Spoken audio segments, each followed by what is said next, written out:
बिस्मिल्लाहिर्रहमानिर्रहीम। अस्सलाम वालेकुम स्टूडेंट्स, वेलकम बैक। जी स्टूडेंट्स, कैसे हैं सब? आई होप के सब खैर वाफ़ियत से होंगे और खूब मज़े में होंगे। तो स्टूडेंट्स, आज हम chapter number 10th class 10th का जो नेक्स्ट टॉपिक है दैट इज़ डैम्ड ऑसिलेशन। एक छोटा सा टॉपिक है लेकिन इस पे MCQ शॉर्ट क्वेश्चन है वो कई बार पेपर में पूछे जा चुके हैं। तो इस आर्टिकल को आपने जो है वो MCQs के तौर पर, शॉर्ट क्वेश्चन के तौर पर, इवन के लॉन्ग क्वेश्चन के तौर पर भी आपने इस आर्टिकल को तैयार करना है। ठीक है बेटा, तो चलिए स्टार्ट करते हैं आज का टॉपिक। तो डैम्ड ऑसिलेशन को समझने से पहले हमें एक डेफिनेशन को समझना है that is called free oscillation. Free oscillation, अब नाम से ज़ाहिर है आज़ादाना ऑसिलेशन, यानी कि आज़ाद कब होगा, फ्री कब होगा, जब उस बॉडी के ऊपर या उस सिस्टम के ऊपर कोई बैरूनी फ़ोर्स का कोई अमल दखल नहीं होगा। वो हर लिहाज से फ्री है, उसके ऊपर कोई एक्सटर्नली फ़ोर्स नहीं लग रही, कोई बैरूनी फ़ोर्स हम उसके ऊपर ख़ुद से अप्लाई नहीं कर रहे, उसको पुश नहीं किया जा रहा। वो फ्री है, अपनी मर्ज़ी से वो ऑब्जेक्ट या वो सिस्टम क्या कर रहा है, ऑसिलेट कर रहा है। ठीक है, तो इन the absence of external forces के फ्री ऑसिलेशन में कोई भी एक्सटर्नल फोर्स जब वो क्या है, एग्जिस्ट नहीं करती, उसके ऊपर लागू नहीं होती, अप्लाई नहीं होती। इन द एब्सेंस ऑफ, इन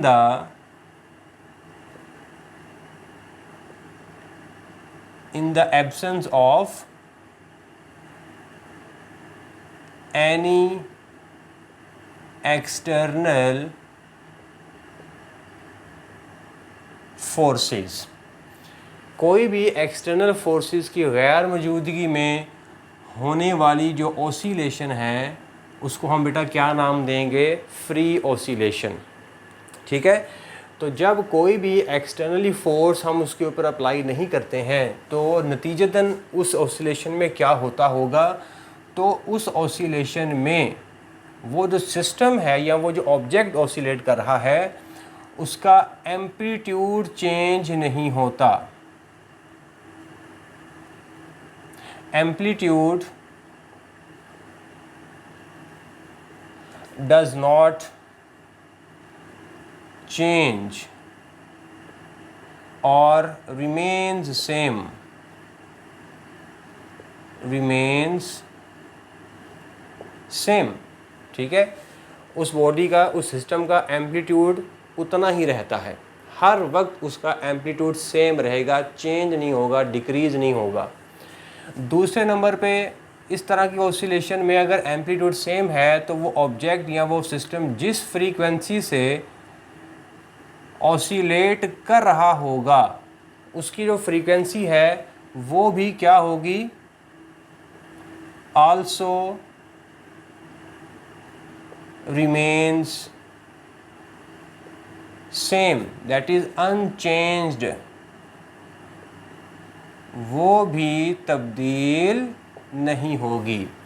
जितनी है उतनी ही फ्रीक्वेंसी से वो सिस्टम क्या करता रहेगा, ऑसिलेट करता रहेगा, उतने ही एम्पलीट्यूड के साथ ऑसिलेट करता रहेगा।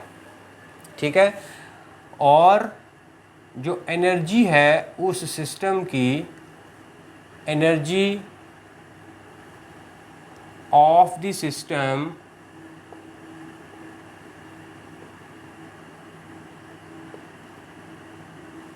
does not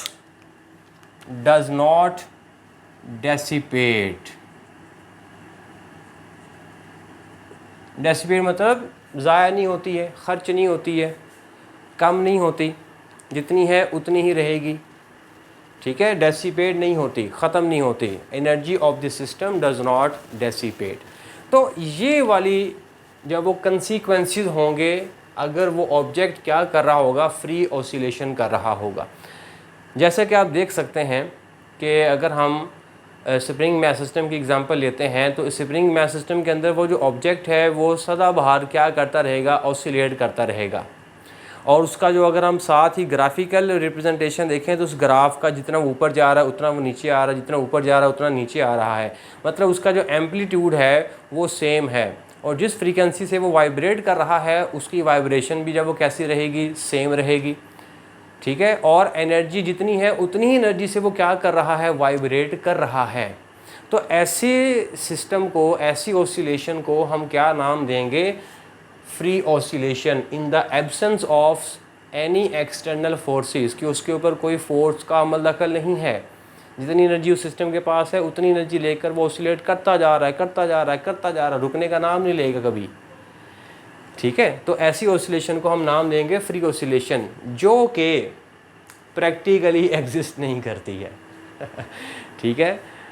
अगर ऐसा हो गया कि हमने उसको ऑसिलेट करवा दिया और सदाबहार वो चलती रहेगी, फिर तो ये तो एक मतलब कि मुआवजा हो जाएगा। ये तो फिर law of conservation of energy की वायलेशन हो जाएगी कि हम उसको एनर्जी दे भी नहीं रहे हैं और फिर भी वो सिस्टम जब वो चलते जा रहा है, चलते जा रहा है, चलते जा रहा है। ऐसा मुमकिन नहीं है। यस, ऐसा मुमकिन नहीं है रियल लाइफ में। Practically such kind of oscillation does not exist. ठीक है। इस तरह की ऑसिलेशन जब वो एग्जिस्ट नहीं करती, ठीक है, point to be noted, note के तौर पर इसको आप लिख सकते हैं। क्या नोट के तौर पर लिखोगे, such kind of oscillation, such kind of oscillations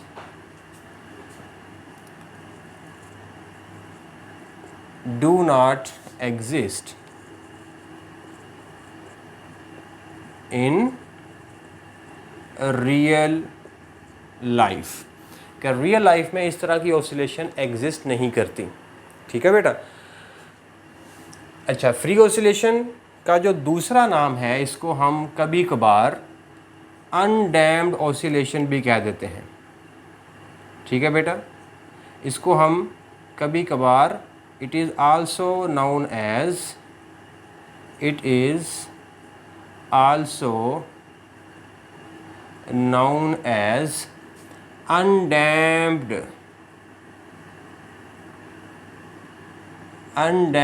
oscillation, कि हम इसको अनडैम्ड ऑसिलेशन भी कहते हैं कभी कभार, यानी इसका दूसरा नाम है। ठीक है जी। It is also known as undamped oscillation, that is free oscillation. तो ये वाली सिचुएशन, ये वाली सूरत हाल जिस ऑसिलेशन में पाई जाएंगी अगर तो उस ऑसिलेशन को हम नाम देंगे फ्री ऑसिलेशन का, जो कि प्रैक्टिकली एग्जिस्ट नहीं करती। रियल लाइफ में इस तरह की जो ऑसिलेशंस होती हैं वो एग्जिस्ट नहीं करती, प्रैक्टिकली डज नॉट एग्जिस्ट। ठीक हो गया। तो अब अगर मैं इसी ऑसिलेशन को ग्राफिकली रिप्रेजेंट करना चाहूँ, ग्राफिकली रिप्रेजेंटेशन, ग्राफिकल रिप्रेजेंटेशन, ठीक है। तो ग्राफिकल रिप्रेजेंटेशन, जैसा कि हमने ऊपर देखा कि एम्पलीट्यूड उसका चेंज नहीं होगा, उसकी फ्रीक्वेंसी जब वो चेंज नहीं होगी, तो इसी चीज़ को अगर हम ग्राफिकली ड्रा करना चाहें, ठीक है, तो ग्राफिकली कुछ ऐसे हो जाएगा। मान लीजिए कि ये हमारे पास वाई एक्सिस है और ये हमारे पास एक्स एक्सिस है। यहाँ पर ये एक सिमत में एम्पलीट्यूड ए पॉइंट पर, ये इसका मीन पोजीशन, ये दूसरी जानिब जब वो क्या है, एक्सट्रीम पोजीशन है। ठीक है। अब जब वो स्प्रिंग मैथ सिस्टम, अगर हम फ़र्ज़ करें कि स्प्रिंग मैथ सिस्टम जब वो एक्ट करता है under in the absence of external force, तो वो जो स्प्रिंग मैथ सिस्टम है वो सदाबहार जब वो क्या करता रहेगा, ऑसिलेट करता रहेगा। ठीक है।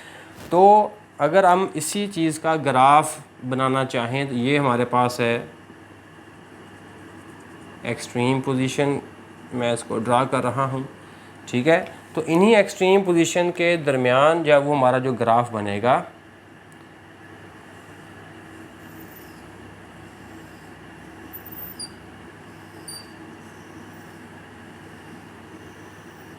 ठीक है जी, आप देख सकते हैं कि amplitude of the system does not change.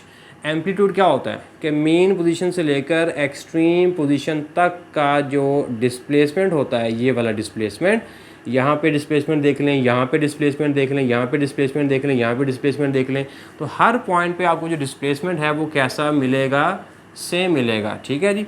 इधर हमारे पास हो गया टाइम एक्सिस और वाई एक्सिस पे हमारे पास क्या है, एम्पलीट्यूड है। ठीक है, यहाँ पे हमारे पास वाई एक्सिस पे कौन है, एम्पलीट्यूड, एम्पलीट्यूड इन मीटर और time in seconds.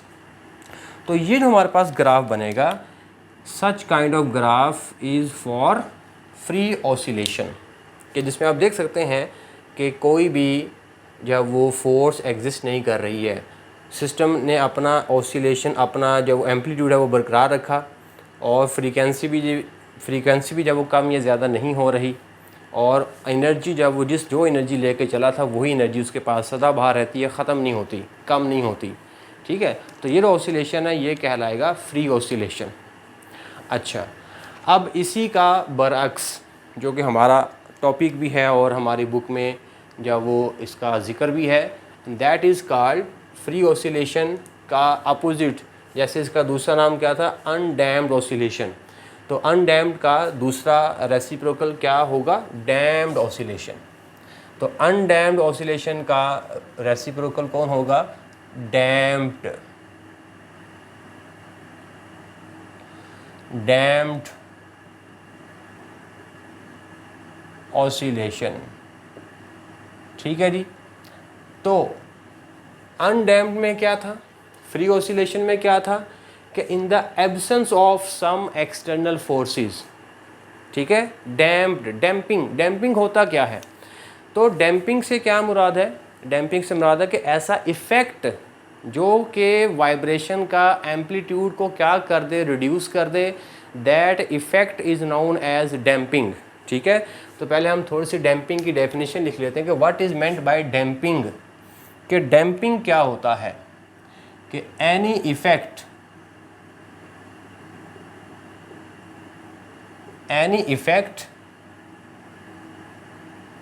That reduces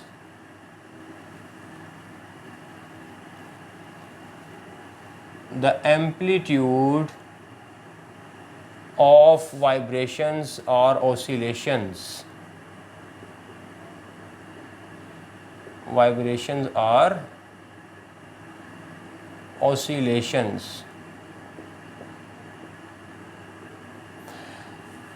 ठीक है जी, कि ये एक ऐसा इफ़ेक्ट होता है जिसमें एम्पलीट्यूड जो है उस सिस्टम का, जो कि या उस बॉडी का जो ऑसिलेट कर रही है, उसका एम्पलीट्यूड कम होते जाता है with the passage of time. That effect is known as damping.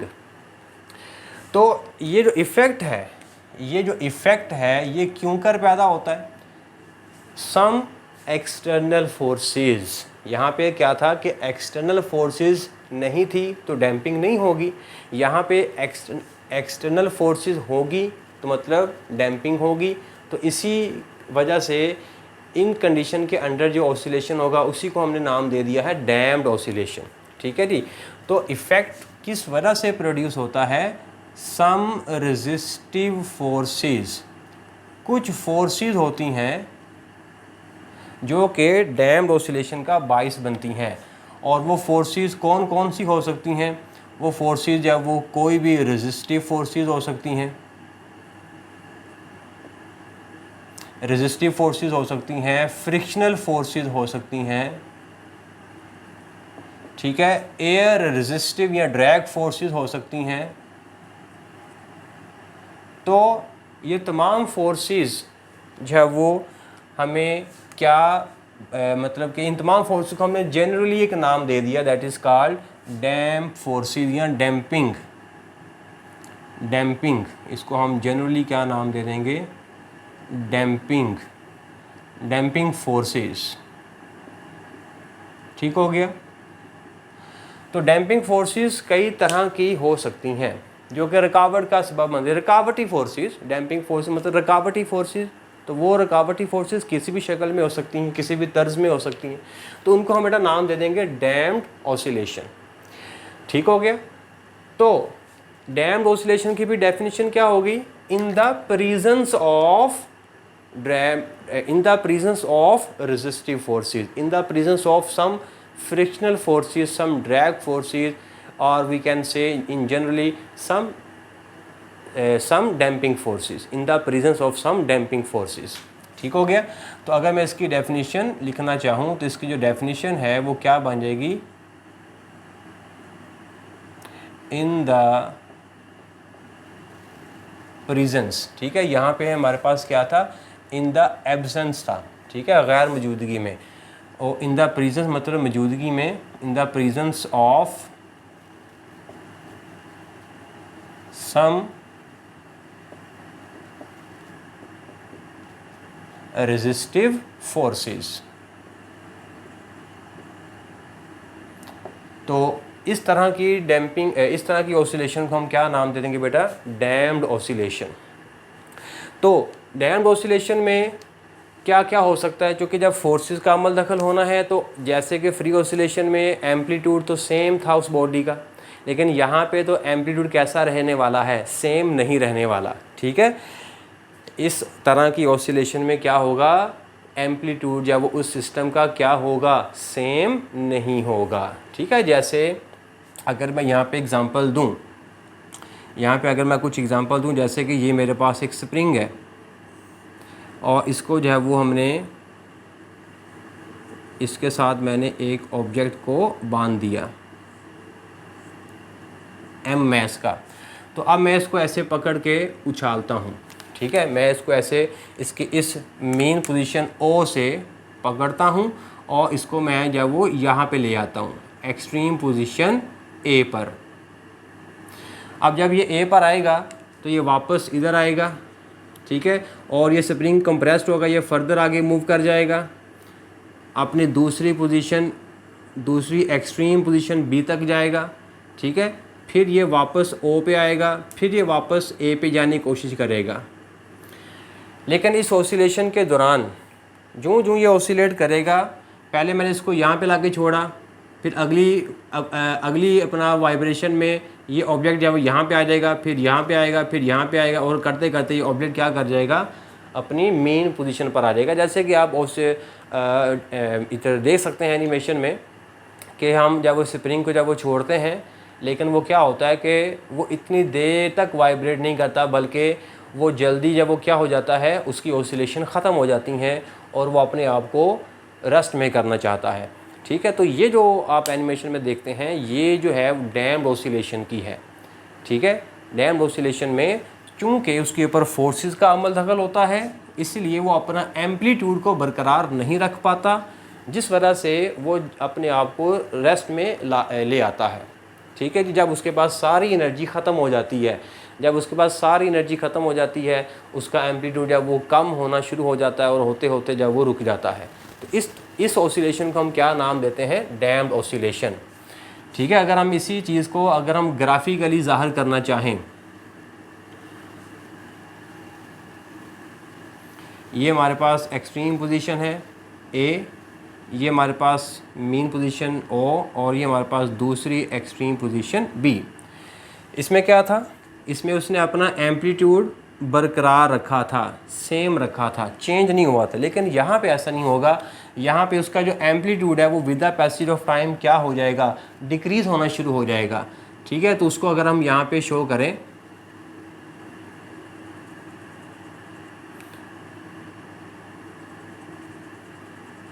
ठीक है जी, तो ये जो इसका एम्पलीट्यूड है वो क्या हो रहा है, डिक्रीज़ हो रहा है। ये कर्व लाइन आपने बना लेनी, पहले ग्राफ ड्रा करने का तरीका आपको बता रहा हूँ, ठीक है जी। ऐसे पहले आपने कर्व लाइन्स ड्रा कर लेनी है।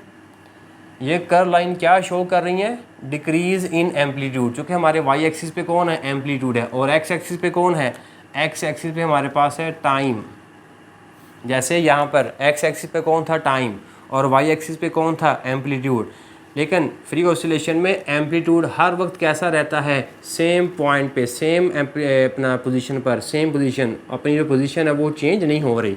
लेकिन यहाँ पे क्या होगा, amplitude with the passage of time decrease होना शुरू हो जाएगा, ठीक है। अब इसी चीज़ को अगर मैं ड्रा करूँ ग्राफिकली, तो कुछ इस तरह से हम ड्रा कर पाएंगे।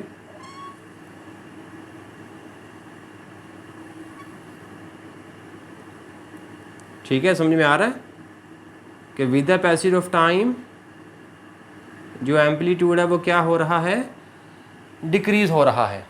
ठीक है, ये जो लाइन है, ये लाइन हमें यही शो कर रही है, रिड्यूस इन एम्पलीट्यूड। ठीक हो गया यहाँ तक। अब अगर हम इन्हीं पॉइंट्स को, ये जो मैंने 3 पॉइंट्स फ्री ऑसिलेशन में लिखे थे, अगर मैं इसको यहाँ पे लिखना चाहूँ तो क्या बनेगा, तो यहाँ पे कुछ पॉइंट ऐसे बन जाएंगे जैसे एम्पलीट्यूड डज नॉट चेंज, लेकिन यहाँ पे क्या होगा, चेंज होगा। ठीक है, तो पहला पॉइंट हमारे पास क्या होगा, पहला पॉइंट हमारे पास होगा एम्पलीट्यूड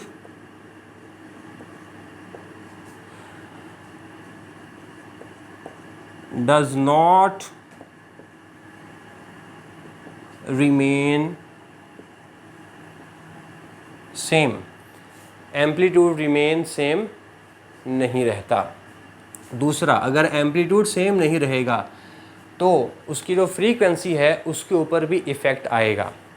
ठीक है, फ्रीक्वेंसी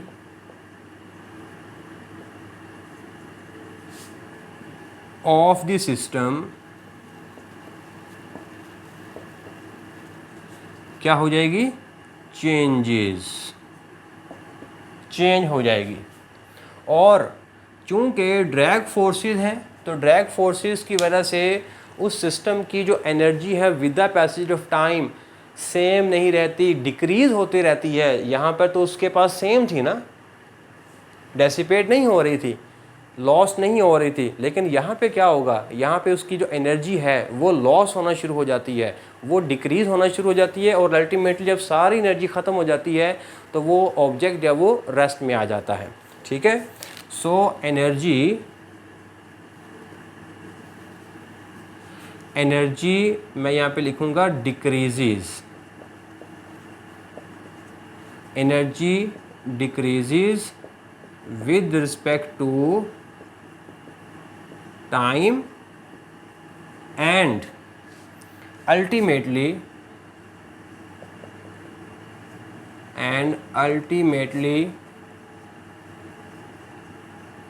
ऑब्जेक्ट या सिस्टम स्टॉप्स।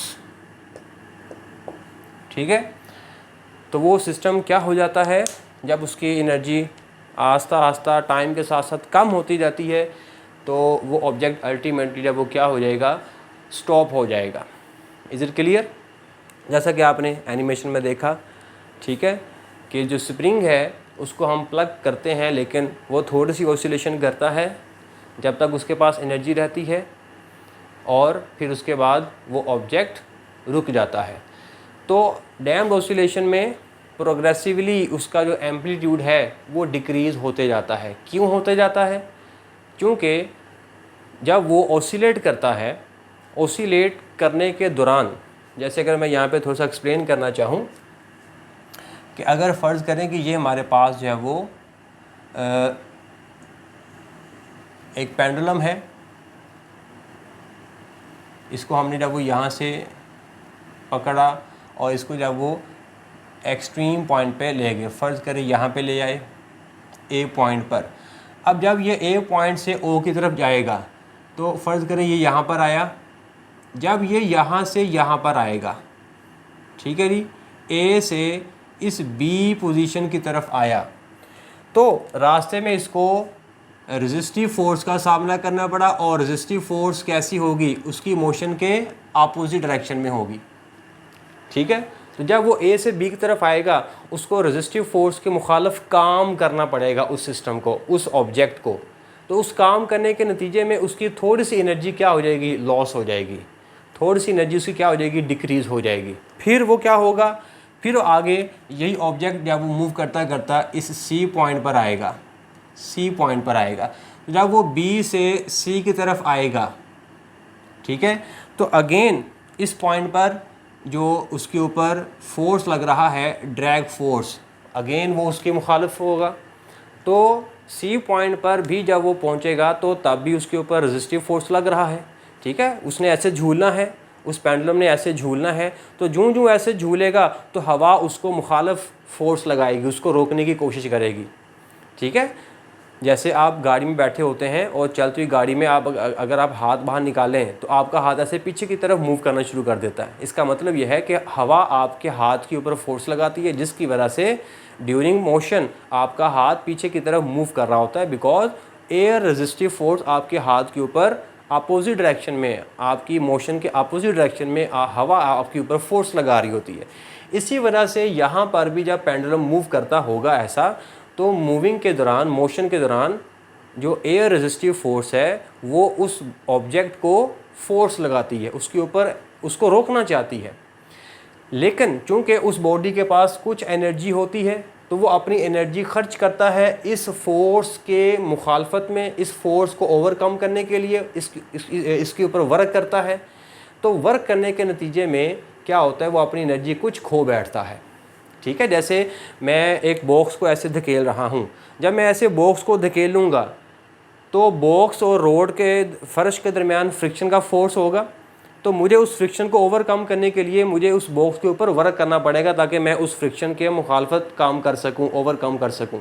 लेकिन जो मैं उस फ्रिक्शन के ओवरकम करने के लिए मैं उस बॉक्स को धकेलूँगा तो मेरी अपनी कुछ एनर्जी ज़ाया हो रही होगी, खर्च हो रही होगी, डेसिपेट हो रही होगी, लॉस्ट हो रही होगी। यही काम यहाँ पर होता है कि ड्रैग फोर्सेस जो हैं, बेसिकली ये जो रेजिस्टिव फोर्सेस होती हैं, ये बेसिकली उस सिस्टम की एनर्जी को ज़ाया करने में हेल्प करती हैं, ज़ाया करवाती हैं।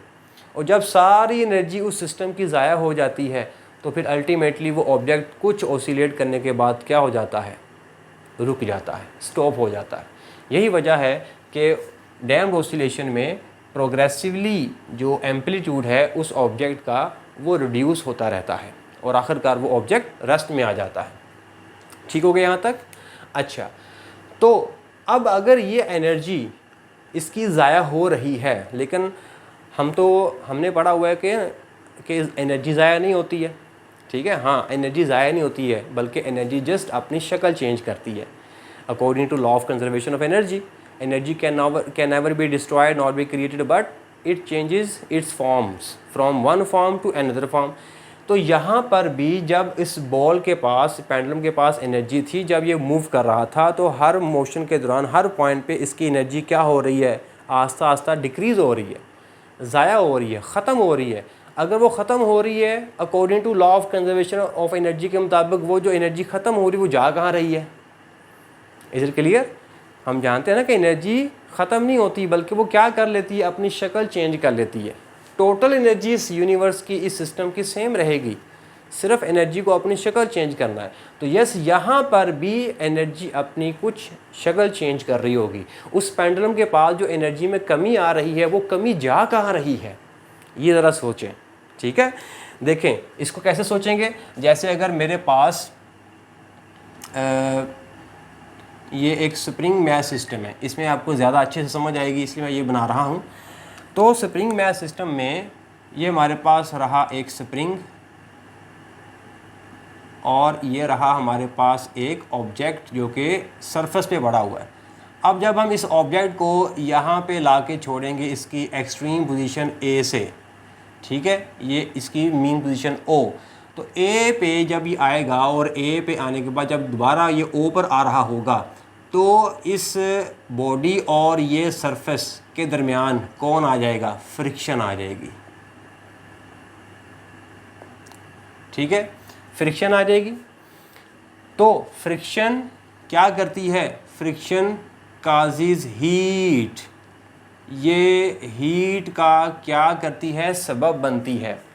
तो जब ये ब्लॉक ऐसे उस फर्श के ऊपर, उस हॉरिजॉन्टल सरफेस के ऊपर मूव कर रहा होगा तो रगड़ भी खा रहा होगा उस रोड के साथ, उस फर्श के साथ, मतलब फ्रिक्शन इन्वॉल्व होगी। तो फ्रिक्शन की वजह से जूं ये ऑब्जेक्ट ऐसे ऑसिलेट करेगा तो हर पॉइंट पे फ्रिक्शन जो है वो इसकी एनर्जी को लॉस करेगी। यहाँ पे जो फ्रिक्शन है वो डैम्पिंग फोर्स का काम करेगी। यहाँ पर हवा की जो रेजिस्टिव फोर्स है वो डैम्पिंग फोर्स का काम कर रही है। हमने देखा था ना कि डैम्पिंग फोर्स जो है वो कई शक्ल में हो सकती है। ठीक है। तो यहाँ पे डैम्पिंग फोर्स जो है वो एयर रेजिस्टिव है। यहाँ पे डैम्पिंग फोर्स की शक्ल कौन सी है? फ्रिक्शन है।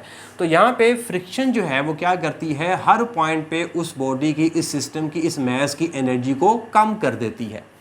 तो जब वो कम कर देती है तो वो कम कर देती है, वो जाती कहाँ पे है? तो आंसर है कि वो फ्रिक्शन उस एनर्जी को हीट में कन्वर्ट कर रहा होता है। Friction causes heat. तो उस बॉडी के पास कौन सी एनर्जी है? मैकेनिकल एनर्जी है। ठीक है, क्योंकि वो मूव कर रही है, ये पेंडुलम मूव कर रहा है, तो इसके पास कौन सी एनर्जी है? मैकेनिकल एनर्जी है, काइनेटिक एनर्जी है। ये मैस स्प्रिंग सिस्टम ऐसे ऑसिलेट कर रहा है, कौन सी एनर्जी इसके पास है? मैकेनिकल एनर्जी इसके पास है। तो इसकी ये मैकेनिकल एनर्जी आस्ता आस्ता ख़त्म हो जाएगी और ये ऑब्जेक्ट क्या कर जाएगा? रुक जाएगा। तो वो एनर्जी जाएगी कहाँ पर? तो वो एनर्जी बेसिकली कन्वर्ट हो जाएगी किस शक्ल में? रगड़ की वजह से, फ्रिक्शन की वजह से हीट में कन्वर्ट हो जाएगी। ठीक है, तो yes, the mechanical energy of this system will be converted into heat energy. Again the total sum of the energy will remain same. ठीक है, सम टोटल एनर्जी तो उतनी रहेगी। पहले फ़र्ज़ करें कि इस सिस्टम के पास जब वो 10 जूल एनर्जी थी, ये 10 जूल एनर्जी से ऐसे ऑसिलेट कर रहा था, लेकिन with the passage of time वो 10 जूल एनर्जी डिक्रीज़ होते होते होते होते ज़ीरो पे चली जाएगी। तो मतलब उसकी जो काइनेटिक एनर्जी जो थी 10 जूल, वो गई कहाँ पे? वो 10 जूल हीट में कन्वर्ट हो गई। अगेन बात समझ में आ गई? एनर्जी का कन्वर्जन हो रहा है, एनर्जी की अपनी शक्ल चेंज कर रही है। तो इस बॉडी के पास क्या थी? Due to motion, due to motion the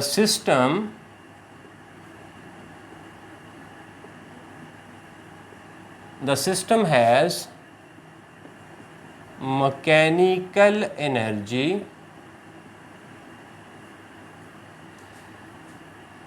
mechanical energy, उस सिस्टम के पास मैकेनिकल एनर्जी होती है